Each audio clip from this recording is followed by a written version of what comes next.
going to provide, if this is a less structured talk, and piecing together some observations, especially from the past 2 or 3 days. I wanted to sort of try to make sense out of some of the things we've been talking about.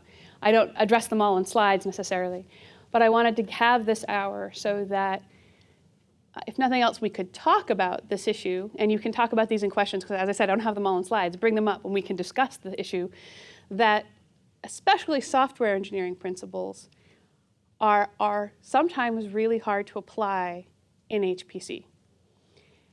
I emphatically agree with everything that Aaron and Chris spoke about this morning. But there's a but, right? There is a but. It can be hard, and there are reasons that it's hard. And so what I did want to show in sort of amusing detail and cartoonishness, it's a new cartoon though, so it's rough. Give some idea about why HPC and software engineering and using HPC systems is particularly hard, or at least why some HPC systems are particularly hard or challenging. If you just, I actually hadn't in my memory gone to Wikipedia and just sort of looked up what it said a supercomputer was. And I thought it was interesting, right? Because, and I think this, I didn't disagree really with it. I thought it was quite reasonable. But I like this idea that it's really focusing on what's happening on the front line. But not all computers are as front as others. There's a queue. and there's as the closer you get to that front line, I think the harder these machines are to use. And so that really, this frontline nature is what really makes the ecosystem of using it challenging. And what I mean by the ecosystem is how does the chip look, right? If you're trying to use and actually get performance out of the machine, how hard is that to do, right? Is the chip challenging? Is the interconnect challenging? What's the software stack? So actually the runtime system and the supporting software stack, and how hard is it for you to write your code and to keep code that persists? This gets harder, right? That whole ecosystem gets harder as you move to bigger and bigger and more complicated systems. And I apologize for the eye chart, because as I said, I was sort of piecing this thought together in the past few hours and last night. But I mean, the point is here is that I just grabbed, like straight off the website, the last listing of the top 500 systems, right? And I zoomed into the top 50. So first of all, I mean, really, right? Most of the machines down here are on a similar level of performance. And it's this top 20, and especially this top 10, where you really take off. It is logarithmic. I can replot it on a log scale, and it shows that for the most part. So there's something happening, right, with these systems that's making them so much larger by granted, this Lin-Pack measure, but still that's making them so much larger than the other ones. And it is not purely that somebody threw a lot more money at a system that's down here. It isn't. They're different. It is true that within here there are some single racks and double racks of Blue Gene queues. There are some smaller accelerated machines, and so a small 2-rack Blue Gene queue is going to share some similarities with Mira. But for the most part, these are different. And I'm going to talk a tiny bit about this. And I wanted to touch on something else that was even said last night, which is that there really aren't very many huge supercomputers. There's a lot of supercomputers. There's a lot of computers at universities, and this is not like a slight, right? I'm not judging these. They're very good computers, very usable computers. A lot of mid-scale ones that are deployed at various different types of institutions all over the world. But those ones, especially in the top 10, are where you really get to technology that's bleeding. And while it's maybe a boring analogy to talk about the bleeding edge of technology, I will tell you, as somebody who's walked through deploying these systems a few times, it really is kind of bleeding, very, very, very figuratively bleeding. And I'll show you a few examples about why. And so as a result of this, really, when you get on many of these top 10 machines, you are not walking onto a machine that is mature. You are walking onto a machine that was built for the first time in the place where it's sitting. IBM and Cray never built all of Titan or all of Mira in any of their factories. There was no room. They don't have the room, they don't have the power, they don't have the ability to do that. They built them at these facilities. And when IBM wants to test something, they don't have that scale. They have to come to Livermore, they have to come to Argonne, they have to come to Oak Ridge, they have to come to where these things are installed.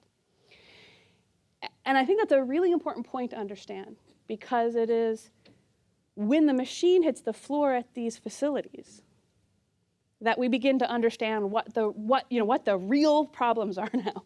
Because up to this point, and I'll show you, we spent a lot of time iterating on these, thinking about them, working through them, exploring the software stack, but it's that reality, right? Until you actually get your hands on it, that's when you find what's going wrong and what you need to fix.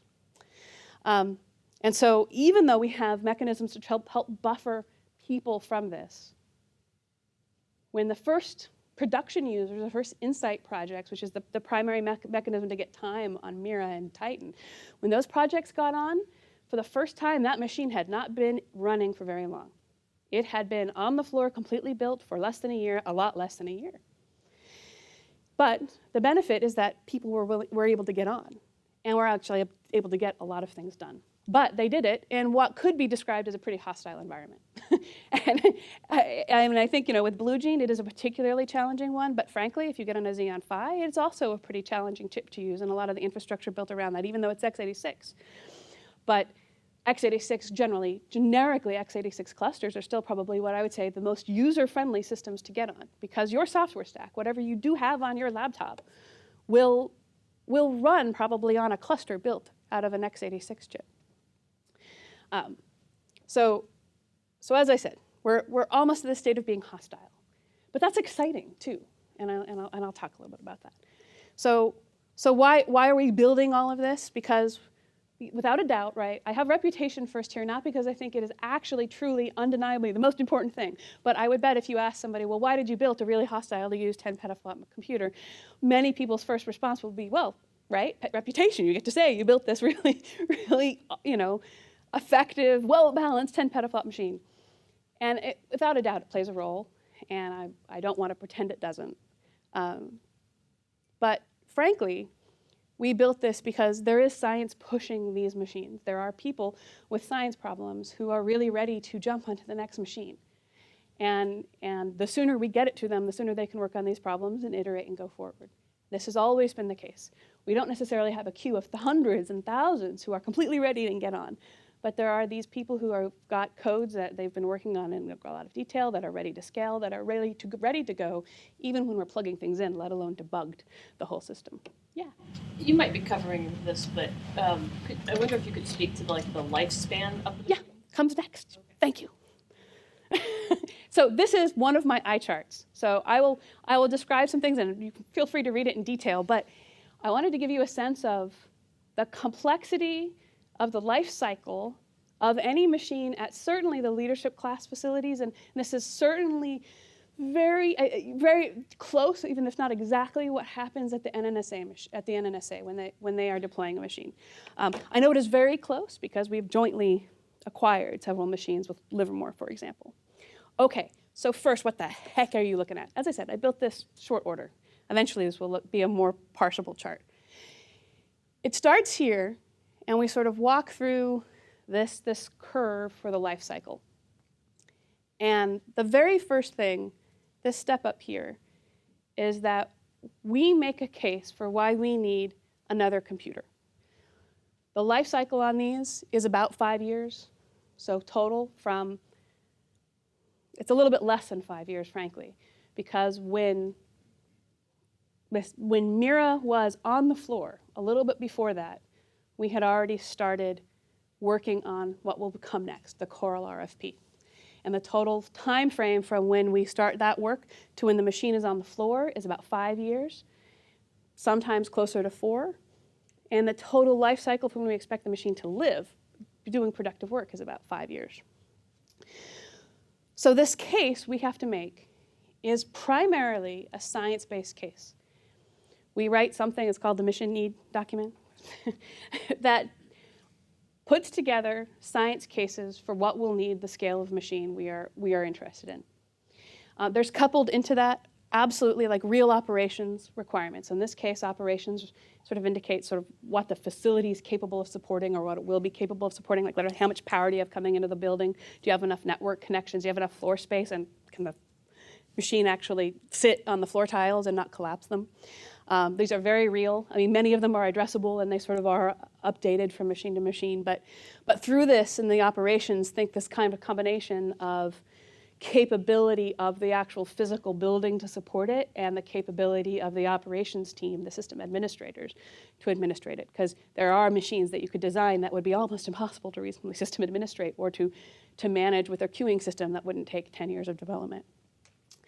So that input is combined, without a doubt, with some aspects of politics. And you can, if you would like, and it wouldn't be unreasonable to realize that there's some politics in all of this, is all goes together, goes to DOE to get a budget, right? We have a target, we suggest a target in the mission need, but this is when we get, an approximate idea of what amount of money we can spend on a machine. Once we have that, that can go into a call for designs. It's call for proposals. I don't know why I said designs up there, but I didn't want it to be confused with, calls for proposals, like in terms of getting money for grants. This call for proposals lists out our requirements for what this machine has to be able to do. Those are based on what the applications require, right? So we know, for example, or we will whittle down to maybe a half a dozen applications, in some cases more, that are very important, that we understand how they work, and we know that if these applications are working in a reasonable way, that will tell us a lot about the system. There'll be other sort of smaller scale benchmarks that are involved in that the vendor will have to study and give us numbers on, that will let us know, okay, well, yes, you can quote us a memory bandwidth number, but what is Stream getting on it? We understand how the Stream benchmark works, so we can sort of, between the actual hardware numbers and what Stream numbers are giving, we can interpolate behavioral aspects of the machine from that combined with applications. And again, sort of the same input follows through to here, right, which are the requirements on the operations side. That goes out with several targets for the vendor to meet. There is often coordination between, first, the Office of Science labs and the NNSA labs, so the weapons labs and the open science labs. And so that means that we're pretty much always in collaboration with Oak Ridge. We have a joint mission as the leadership computing facilities. And one of the aspects of the joint mission is that we will have differing architectures to make sure there's some diversity and we're exploring the space of supercomputing, right? And then in addition to that, for many years, we've had collaborations with the NNSA labs. So in the most recent Coral RFP, it was an Argonne, Oak Ridge, and Lawrence Livermore call for proposals. So that was the three of us collaborating on what these machines might look like. And right before that was NERSC and Berkeley Lab collaborating with Sandia and Los Alamos. And that's what the Cori platform was a part of. So there is coordination. It's not exclusive, but it is coordination within the DOE. These here are really driven by all three facilities' input, right? So Argonne has applications that we know well and we trust, Oak Ridge does, Livermore does, and those go into what that full suite will be.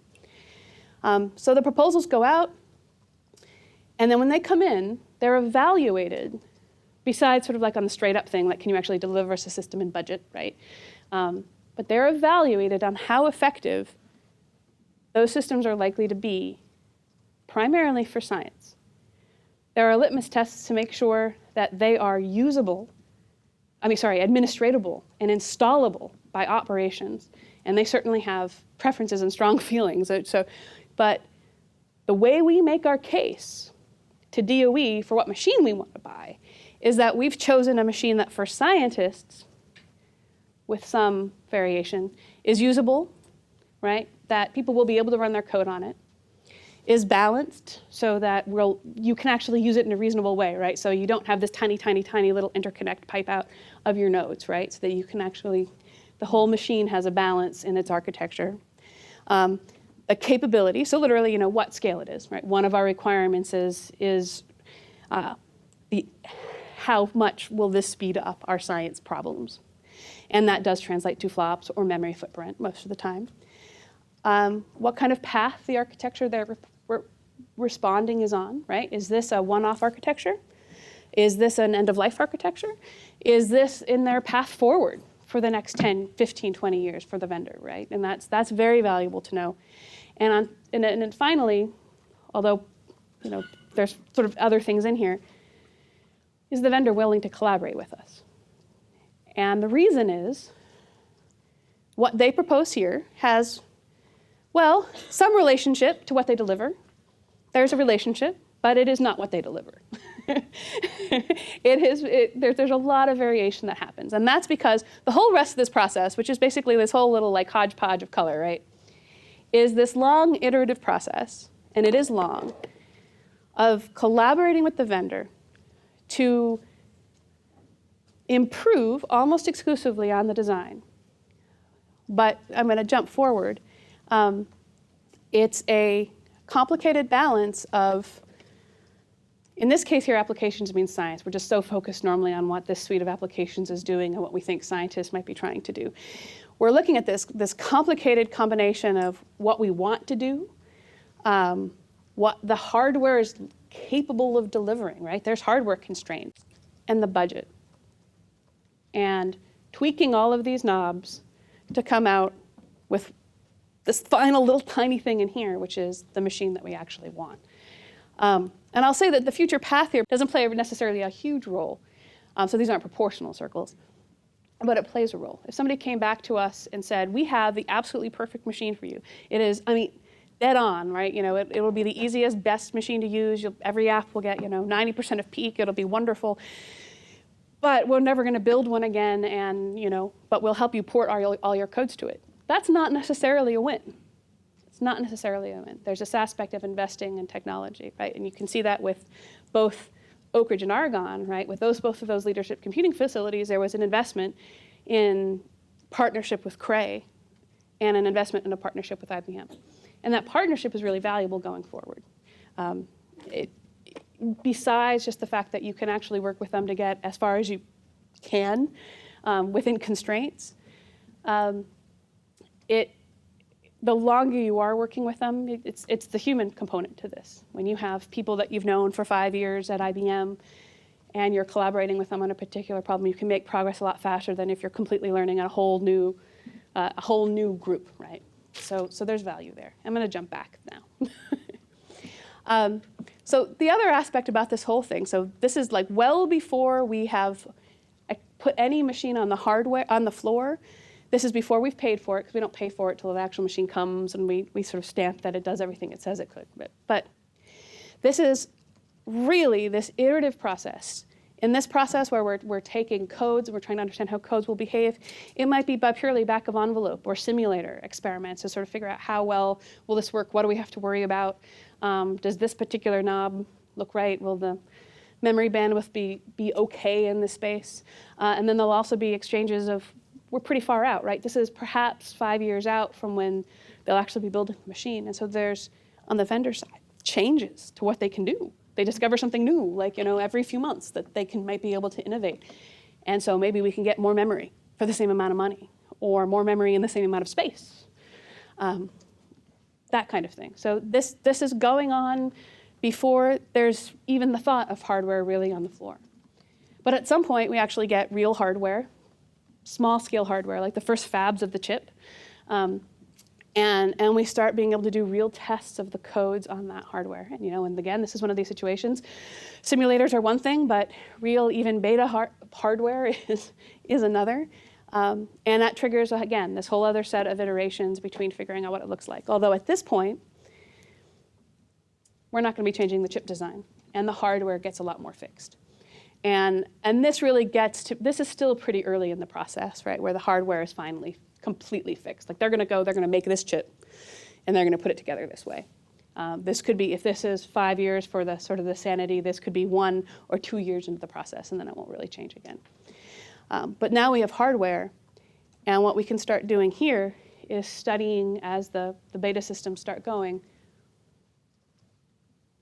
how the apps are doing. What do we, are there particular performance problems? And this is all really focused on performance, because there's not enough software stack here. There's normally no software stack at all, like at all. The compiler isn't really particularly there, and we're doing tricks with the vendor to get code to work on maybe this earliest hardware. It's really just evaluating how real code written, for real problems is running, and not necessarily benchmarks. But we get to the point, right, where at some point, machine is able to start hitting the ground, and they're starting to build this full system at scale. And so in this this whole section down here, it transitions to what we call, and what Oak Ridge and NERSC will call, early science. And that means that we've had maybe, well, in the case of Mira, it was 16. It will not be 16 again. Maybe, a dozen or 10 projects that we are working with who will themselves work with us in getting on some of that early hardware. And then on our machine as we build it up and start testing it out. And why are they doing that? Because no one's built this machine. They're building it at our facility. And so the more apps we get on it, the better we're able to find bugs. And I mean bugs, right? Like find errors in hardware, right, that aren't manifest until you run a scientific code. I will tell you that many vendors love scientific benchmarks because they break their hardware in ways that many of their tests cannot do. And this goes back to things that have been commented on before, that the demands from scientific software are higher than most other software development out there. We require more accuracy and more reproducibility than many other codes. And so I can point out a half a dozen examples off the top of my head where, for example, IBM has just asked us, can you give us this as a benchmark we can use on our hardware from this point forward? And this is also true with I/O systems as well. I'm pretty sure either Rob or Rob mentioned that we can break it. Flash I/O breaks, finds every problem with I/O out there. Yeah, or used to anyway. So when you're going through this process, you're dealing with a really select set Yes. of vendors. Yes. And I imagine that set of vendors has occasionally been larger and occasionally got smaller and so forth. And you are only a part of their market. Yes. How do these vendors feel about this part of their market these days? These days is a great question. I mean, and it's today is even a more complicated answer than it was, I'd say, 2 years ago. But I'm going to try to answer for today. So in the US, there are, for the most part, 3 or 4 vendors that really compete at this scale, okay, at large scale. So without a doubt, they're ones right, which is Cray and IBM. Intel is trying to get into that space. And to some degree, SGI. And to some degree, even less, HP. So that's more than 5, but I added HP in the end, to be fair, because they are trying a little bit. IBM's story is very clear, right? IBM and the Blue Gene was a research project, and it was, for the most part, treated like a research project. And so that meant that we had very, very smart people working on the problem, but there were a very small number of very, very smart people. And so no matter what, right, like, I forget what their total team size was, but it was not large. And I would say the most interesting things came out of that research team, because they're thinking about this as a research project and not necessarily thinking about this as a production, as a product. And you could see the challenges with that, because the IBM compiler was always a product. And so that was that there was a team of compiler developers that were working on the product, and they would occasionally begrudgingly agree to do some work that would make the IBM compiler for Blue Gene Q better or actually functional, right, early in the system. But IBM really thought about this as a side thing, a thing for prestige, a thing for their IBM. This is, of course we should have a machine up there because we're IBM. And I really think on the big scale that's really what it was. it was not really something that fed into their product line. Versus Cray, where their whole business is supercomputing. Right? Now, their whole business isn't necessarily Titan-scale supercomputing, and they have a lot of different architectures within there. But for the most part, that's their focus. It is a little bit harder, right, because they're not building the architecture that they're going to sell all of, right? You know, I forget the name right now, but the architecture that Cray sells most of is not the same architecture that Titan is built off of. But at least it's sort of a more integrated aspect. I'm not pretending that Titan or that Cray is easy to deal with, but as I said, that's really their focus. And you see that manifest. They have sort of, I think, infrastructurally like a better set of people thinking about, you know, apps in HPC, for example, in a more collaborative way. You know, IBM has their own science that they want to do. so there's a little bit more of a conflict sometimes with that. Sounding pretty negative about IBM, I do want to say, though, that like for years of working with IBM, particularly Watson, which is where the research was, it was really awesome because it's really smart research guys, but product-wise was tough. Intel will get back to you. You know, they're just getting into it. I think they're doing it because it's sort of similar. They see themselves as a leader, and so they should have a name there because it is prestige. But I also see that they see the value in it. It's very clear, I think, that Intel has a sense that a lot of computing is heading in this HPC direction. Again, not all the top 10, right? But many, many more people are adopting HPC in their standard workflows, both businesses and research, sort of standard business and research. And so I think they see finally a business model with that. SGI, I think, is sort of similar. I haven't collaborated with SGI in a really long time, but you know, they've been on the market of HPC for a long time. So I think it's going to work similarly, you know, that they have, since it's part of their culture, they're going to treat it that way. So it would be a little bit easier, but I don't know. But Intel's coming in strong. But it's hard. You know, it's not always their top priority by any stretch. And I will say the end of line of an architecture makes that particularly hard. and Blue Gene is that you know, this is the end of the Blue Gene architecture. You won't see anything like that for a long time. For those who are, you know, actively using it, I will say that love that network. You will never see an interconnect like on a Blue Gene queue ever again. Well, maybe like, you know, when I'm old, but not for a really long time. So I'll move on from this and just sort of say, though, that, you know, in this process again, right, we've got this iterative thing going on for trying to shake out the bugs on this system. And we do, I promise that when we install like the first rack of whatever system it is, through to whenever it goes production, we're finding bugs aggressively and really often. And it doesn't matter the vendor. This is just what happens because this is what this time is set for. In reality, we allocate from when the machine first hit the floor to, you know, around here when we go production to be a year to a year and a half. This normally gets struck down to about 4 months and maybe 6. And we do that because of one simple thing. It doesn't matter that we have an early science program with multiple groups ready to run science problems. There are people who want to see their investment running, and they want to see people getting on, and they want to say it's in production, and it's working, and it's awesome. And so this time gets shrunk. And so in the reality, building a whole machine from scratch with brand new architecture that nobody has seen really normally before, and deploying that to be production in 4 to 5 years is already pretty aggressive. But then we do this other really aggressive step by saying that, hey, the first time we can actually test anything at scale,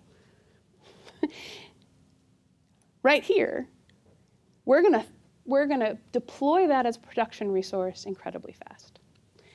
And so this is an incredibly complex process, not like beyond comprehension. I think I gave you the primary nuts and bolts of it right there.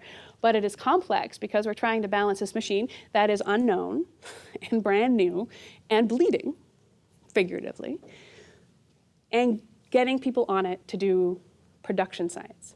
For me, normally the greatest fear in that isn't that the scientists who are getting on will have a hard time, because if they're getting on, they're kind of buying in right then to the fact that it might be a little bit tough. But reproducibility is a big issue, right? When you've got a brand new system, first on the floor, making sure that all the parts are working right and that you have reproducible answers is a real thing. It's a real worry. It doesn't persist for 6 or 8 months, right? But certainly for the first month or two, you want to make sure it's working right. And so, as I said, all of this happens in 5 years or less, and we start really, on the next one before this one even hits the floor. And so it's nonstop, and we rarely repeat architecture. And so what that means is that, especially in the LCS and within the labs, we rarely have a situation where we put a blue GP on the floor and then we put a blue GP on the floor. Now, across 2 labs, for example, like Livermore and Argonne, we might deploy 2 blue GPs, but that's going to be the exact same generation and in the same time frame. You're rarely going to have this benefit of somebody deploying one architecture and then a year and a half or 2 down the line, somebody else deploying the same architecture. So somebody else has flushed all the problems out for you. So we're hitting this problem frequently. Now, I will tell you that this is actually part of the acquiring, the actual bureaucratic part of this is sort of annoying, but this is actually sort of the fun part for me, right?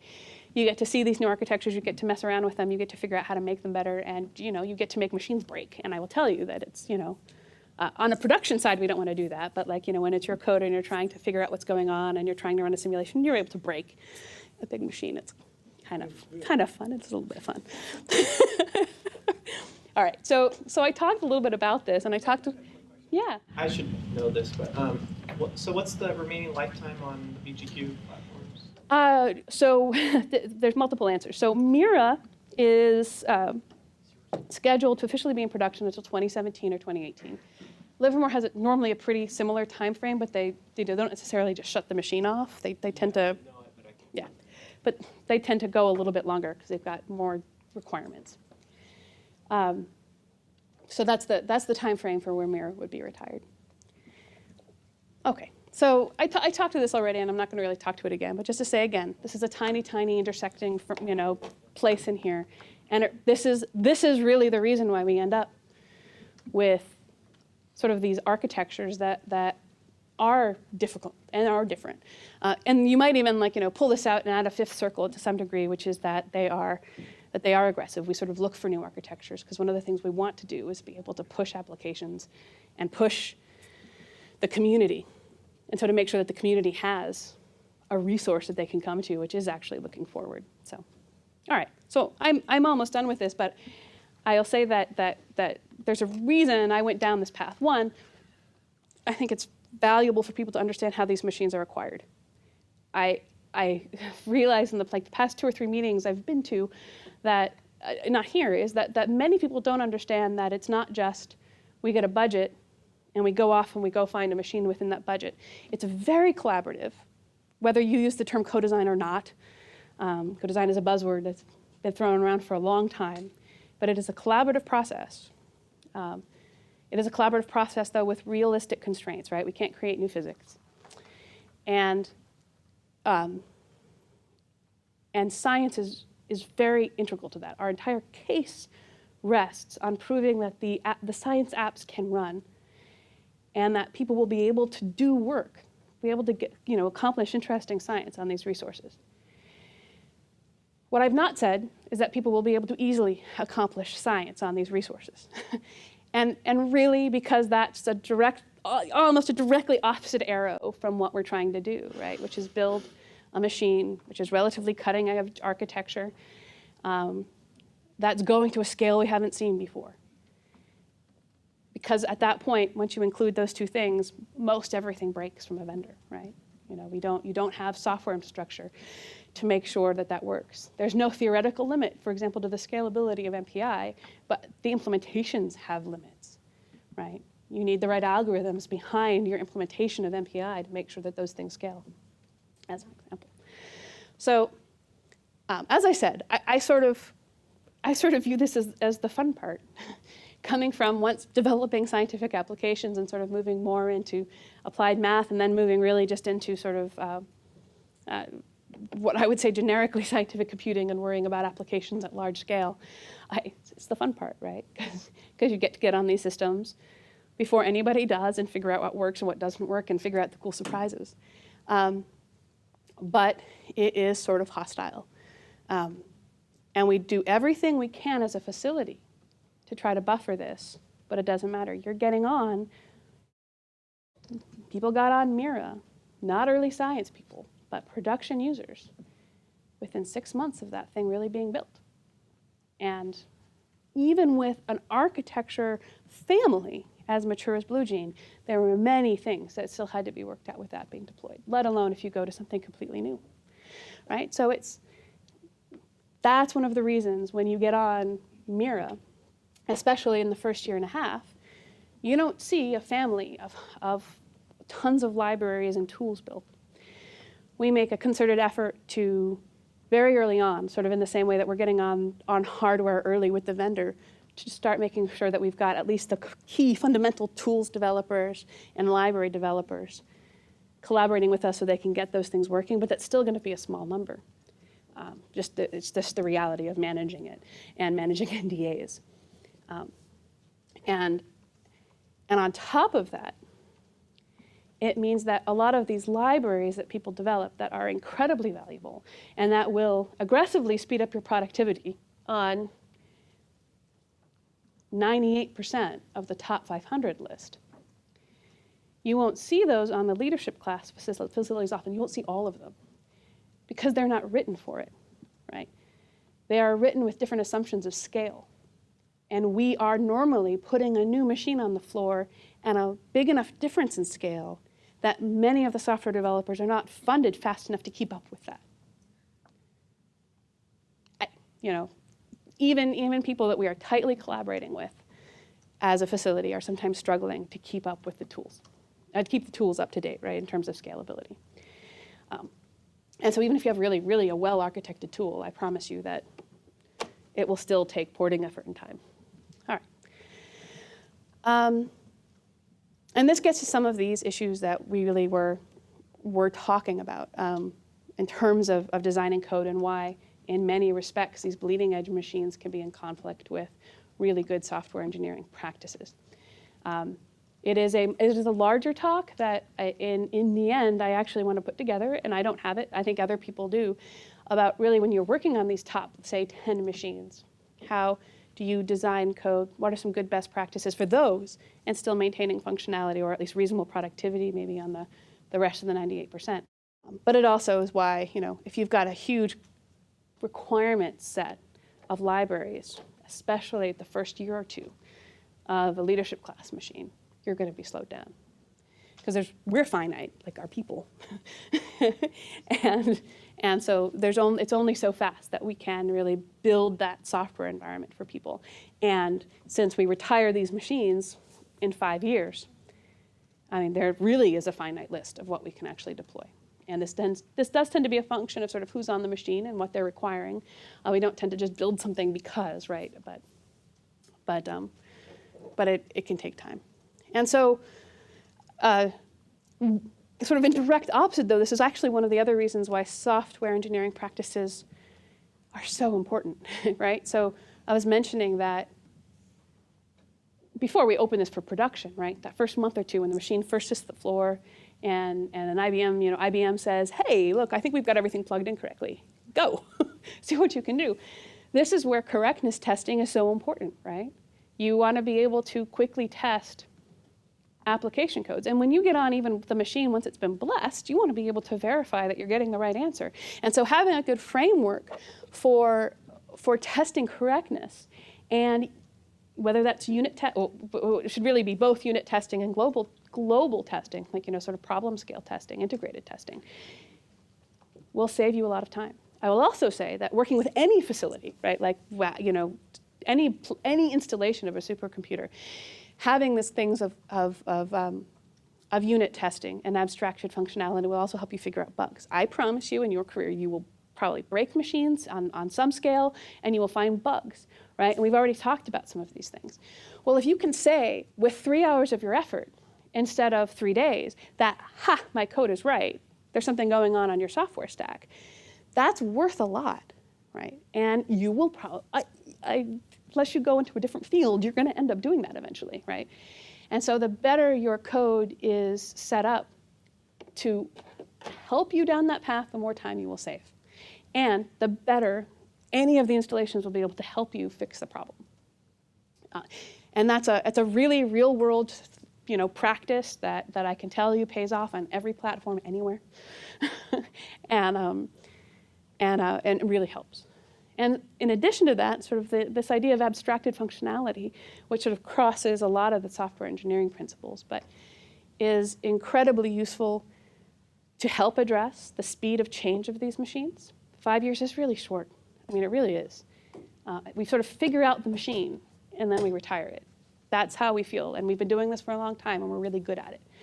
And so think about that. We do this. This is like our job. It's our day-to-day, is messing with new systems, and we feel like we figured it out, and then we retire it. So I interpolate that how you will, depending on your confidence in your code and your willingness to debug.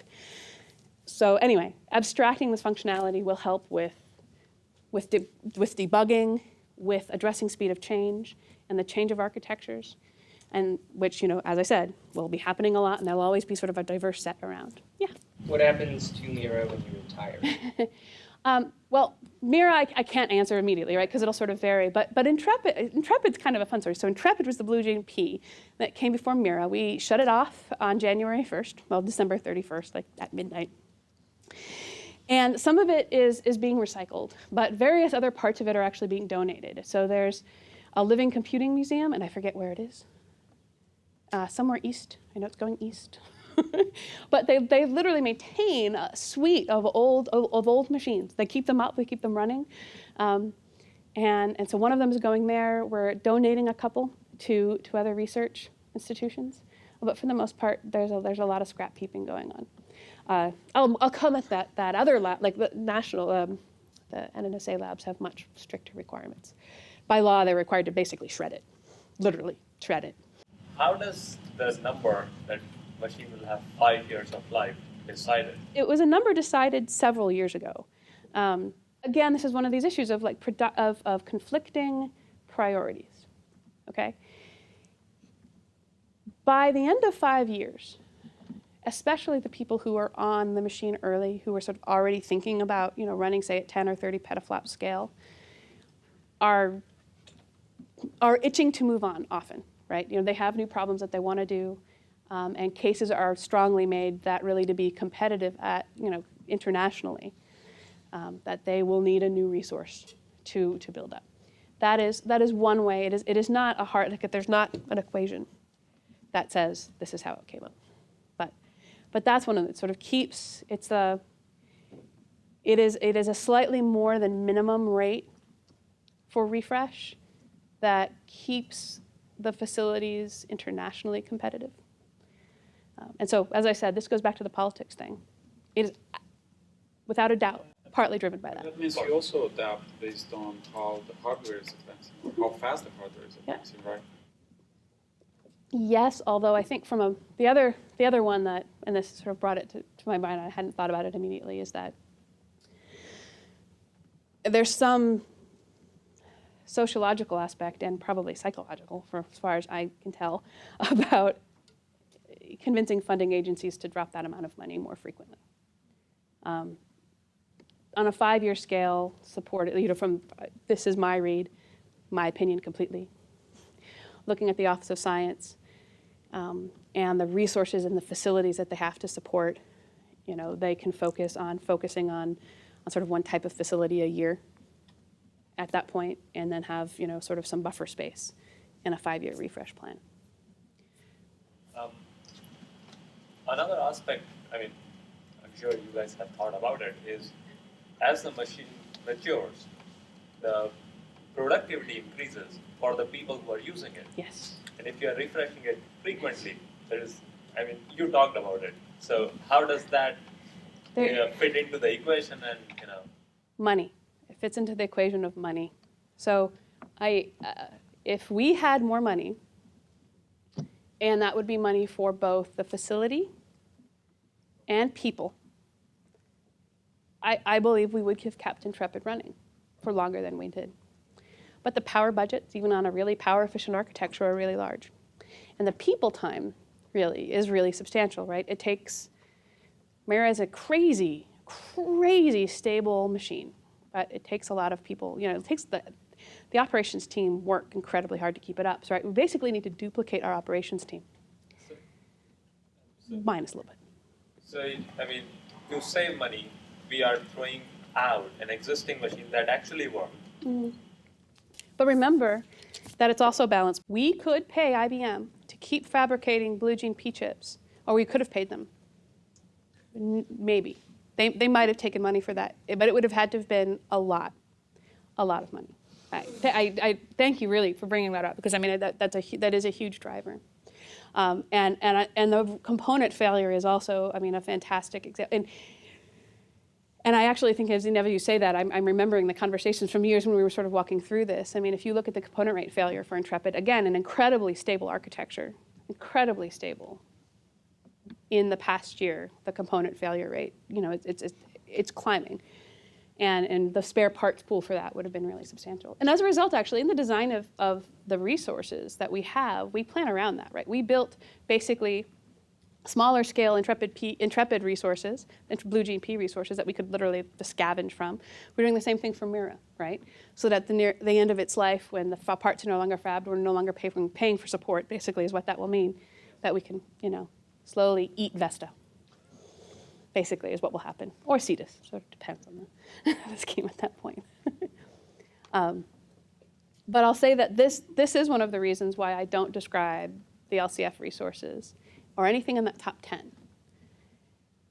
as you're thinking about it as these high productivity resources, because we're pushing everything on purpose in order to have what I would say is sort of the chance to work on the newest architectures and get a sense of where architecture is going and to drive codes in a good direction for it. So that's sort of the bonus you get for it, besides the capacity to do science. But so sort of wrapping up though, this is why it's not trivial. This is why you have to do things with care. This is why you need to design with performance in mind, modulo some things. This is why you need to make, especially the choices of your languages, with care. I am not telling anybody to not go write in Python. I'm not telling anyone to not go decide that they're going to go to try to push a new language through.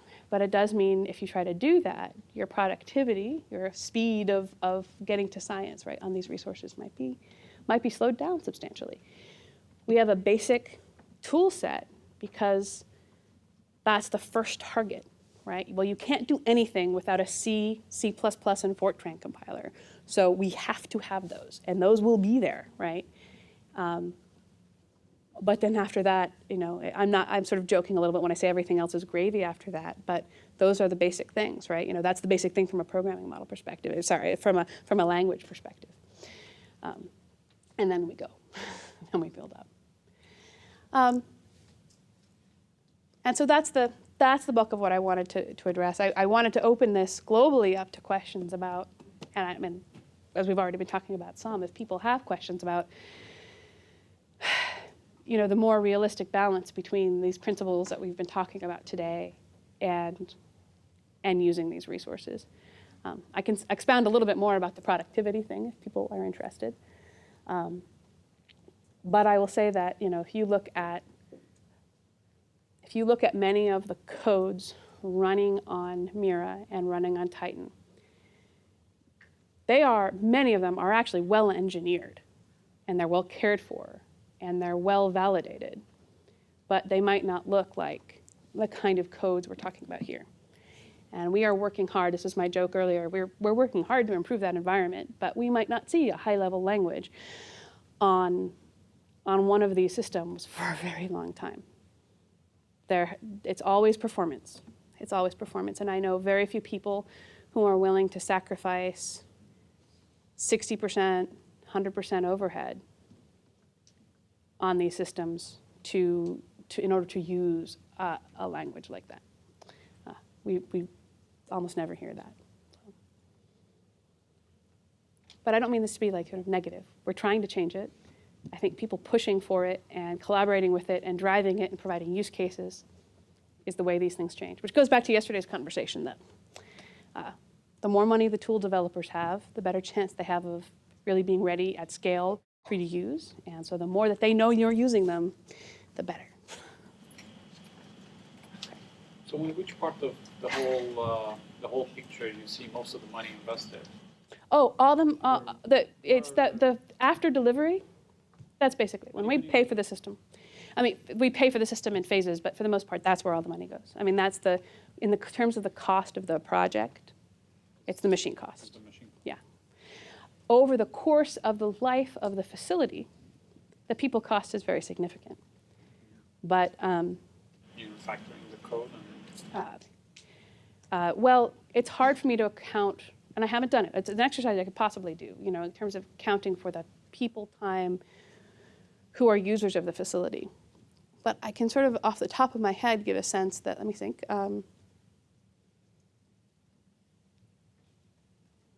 The people cost to run the ALCF,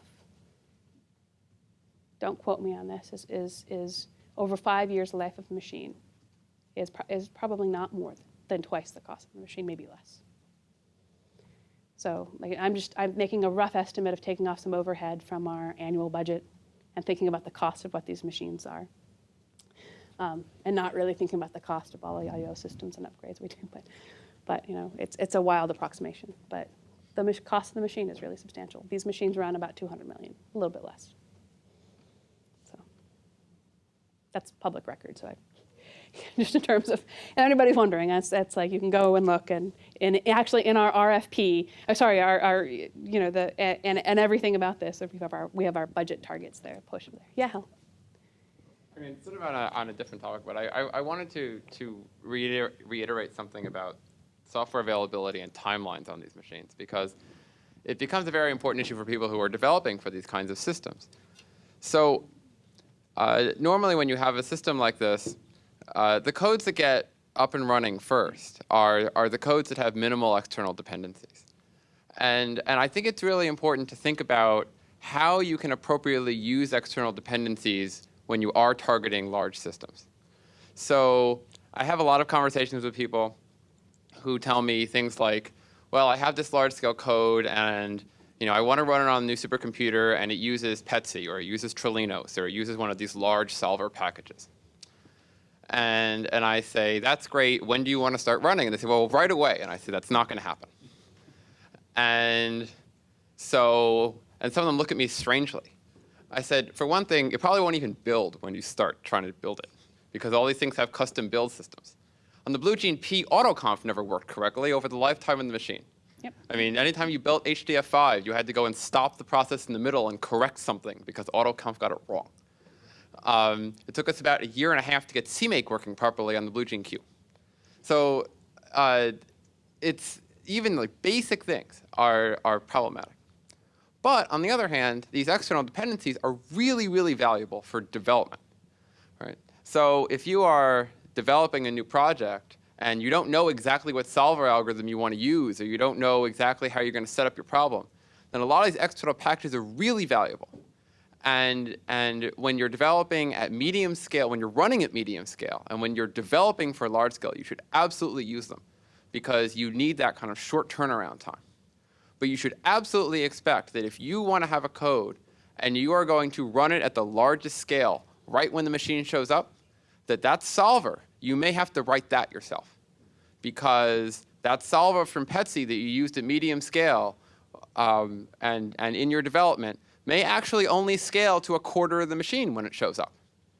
And assuming you can get it to build, which may be non-trivial, but you build it and you discover that the configuration you're using doesn't scale for some reason.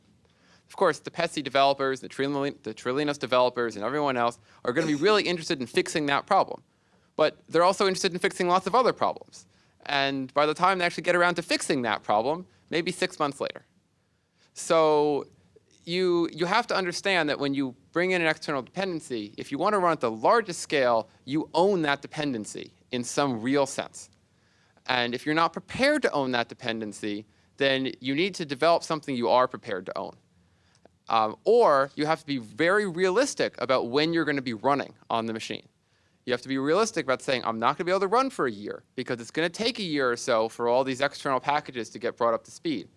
And you better be pinging those developers every month to find out what their status is, because if they don't see that users are interested in running on that architecture, they're going to spend 0 time on it.